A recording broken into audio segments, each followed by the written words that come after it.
Tip-top dahilan kung ba't ka umani. Fans dumami, pero nagawa mo pa rin iwanan yung 5 taong nagbabago ng buhay mo para lamang sa fast money. At kahit kailan, hindi niya mapapantayan si Enigma na buong puso tayong inalagaan.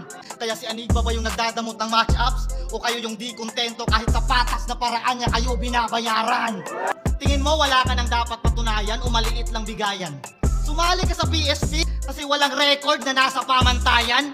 O baka peke ka lang talaga kaya wala ka nang dapat patunayan? Dito mo piniling ibigay kasi mas malaki talay.